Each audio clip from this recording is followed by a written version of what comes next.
مستعجلة وجعانة وعايزة تعملي أكلة سهلة وسريعة وما تاخدش وقت منك ولا مجهود ولا تعملي مواعين كتير، يبقى لازم تجربي مكرونة ال10 دقايق دي. خطيرة يا جماعة، هتعمليها في حلة واحدة، مش هتستعملي بقى مواعين كتير وحاجات كتير. على طول سهلة جدا جدا، وفي 10 دقايق هتطلع معاكي أحلى مكرونة وممكن تجربوها. تعالوا يلا نشوف هنعملها ازاي. هجيب كده طاسة ووك اللي احنا هنعمل فيها، وهحط فيها المكرونة وأي نوع تقدري تستخدميه، سواء بنة أو قلم اللي أنا مستخدماها، أو خواتم، أو اللي هي صغننة دي، اي نوع مكرونه. هبدا كده احطها في الطاسه، وهجيب معايا فلفل رومي متقطع كده صغير مكعبات، ومعاه فلفل حار لو حابه، وكمان طماطم متقطعه مكعبات صغيره، وبصله صغيره متقطعه مكعبات. والكميه اللي انا مستخدماها نص كيلو من المكرونه.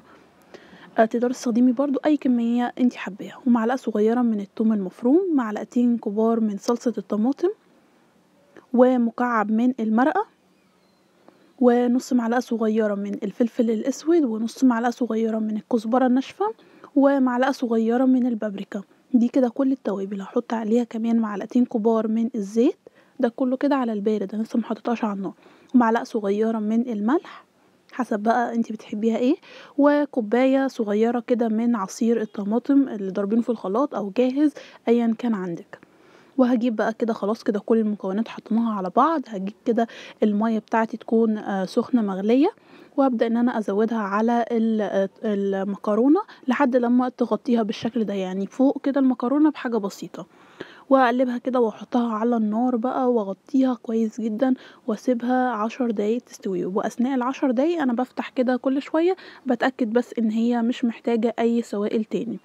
ارفعها بقى زي على النار زي ما انتم شايفين كده، قلبتها مع بعض كويس جدا بحيث كل المكونات تتوزع، ونرفعها على النار. وكده بعد ما بدأت ان هي تغلي كده وتبقبق معايا، طبعا الصوص فيها مناسب جدا، ما حطيتش اي ميه خالص تاني، دوبك بس اللي انا حطيتهم في البدايه. وطبعا ده يرجع لنوع المكرونه اللي انتي مستخدماها. انا كان مظبوطه جدا المقدار السوائل اللي انا حطيته، وكانت ممتازه جدا. شايفين كده بدات تدخل في التسويه. برضو هسيبها واغطي عليها ونشوفها كده. بالظبط بالظبط خدت 10 دقايق مش اكتر من كده، يعني حاجه سهله وسريعه وتعمليها وبتطلع معاكم في منتهى الجمال. شايفين كده شكلها ما شاء الله كده. بدأت ان انا اتأكد برضو ان هي مش محتاجة اي سوائل معايا عشان تبقى جوسي كده، وفي نفس الوقت ما تلزقش مني في الطاسة. شايفين هي كده كده خلاص استوت تمام جدا. هطفي بقى عليها واوريها لكم بقى عاملة ازاي. بجد خطيرة خطيرة خطيرة، احلى مكرونة ممكن تجربوها. شايفين بقى، يعني او كمان يفضل ان انت تقدميها كده وهي سخنة كده على طول، بتبقى طعمها خطير جدا جدا. شايفين بقى، ولكن الخضار اللي احنا حاطينه فيها طعمه حلو جدا جدا، وطبعا هناكله كده وجميله. وشايفين بقى الصوص ماسك عليها ازاي.